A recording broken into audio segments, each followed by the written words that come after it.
Costco and the Teamsters Union have reached a tentative agreement on a new contract, thus avoiding a strike. A union spokesperson confirming the news, but does not detail what's included in the agreement. The union previously saying they want a contract that reflects the company's sales growth. Last week, the union voted in favor of a strike if a 3-year agreement was not reached. The union represents workers in 6 states, including here in New York and New Jersey. You survived dry January, but can you compete with No Buy 2025?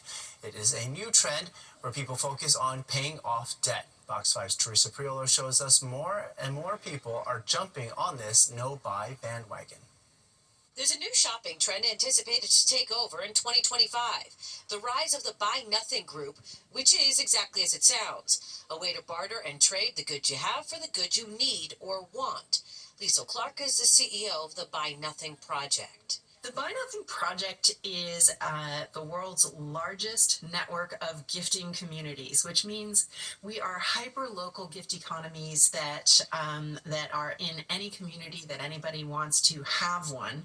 And we enable people to ask for whatever they want, give away whatever they have in excess. Go ahead and search Facebook. There's a good chance every single town or neighborhood around you has a Buy Nothing group, and usually they have thousands of members. Users are trading everything from couches to cookware, from the ordinary to the obscure.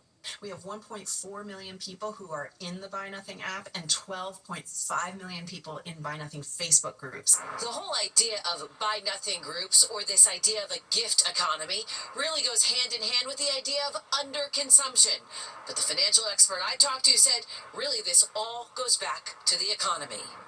I do think this is the year where we are going to see a much more mainstream discussion when it comes to Buy Nothing and Buy Nothing groups, because people are very concerned about inflation. We did think we would see lower prices going forward, but the fact is, when we go to the grocery store, when we go to the mall, when we buy the things that we want to buy, we are seeing those higher prices, and people are just getting fed up. Then there's the idea of saving the planet, consuming less, and for some, it's also a practice in self-control.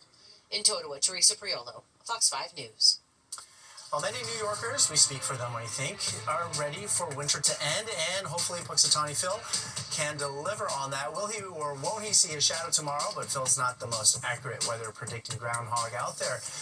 We're going to take a look at his record, and it's not as good as Liv Johnson's. She's here with a check of our forecast. Hey, Liv. Hi, Arthur. No, it's not, but I am rooting for him. Hopefully tomorrow we don't see a shadow. We get an early spring because we are dealing with chilly temperatures in the 20s. We got overnight lows in the teens, feeling like single digits. I'll have more on your forecast after the break.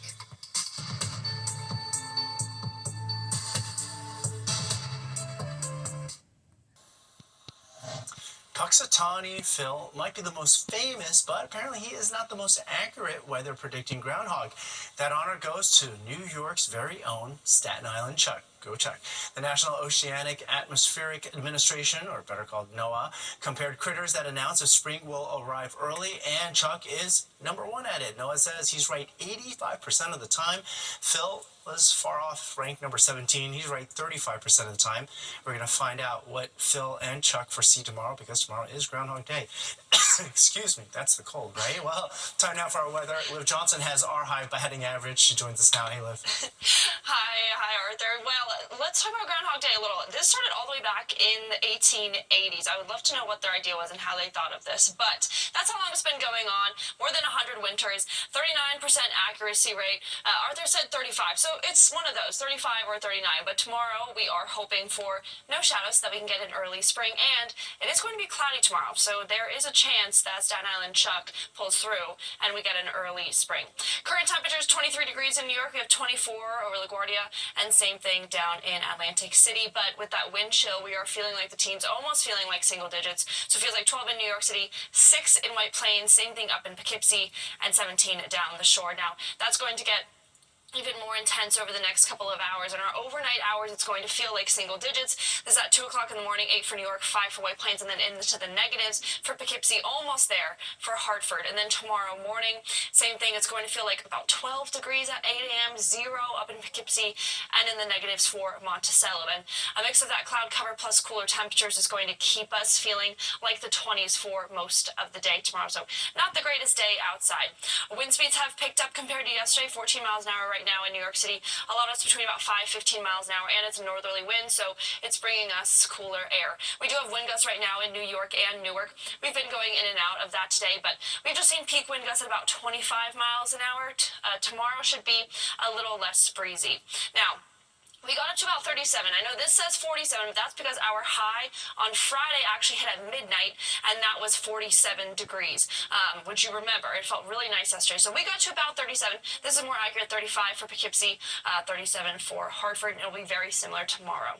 Now, we did enjoy a lot of sunshine. It's going to change, though, as we get into the overnight hours. You'll notice most of tomorrow is going to be cloudy before we have a system move through. It's going to be a little bit of a wintry mix, probably more rain for us here in New York City and out on Long Island. But we will get a little bit of snowfall up in Connecticut, the Hudson Valley, Westchester County, and then northwest New Jersey. Snowfall totals aren't a lot, maybe about an inch in places that are going to see the most, like the Hudson Valley and parts of Connecticut.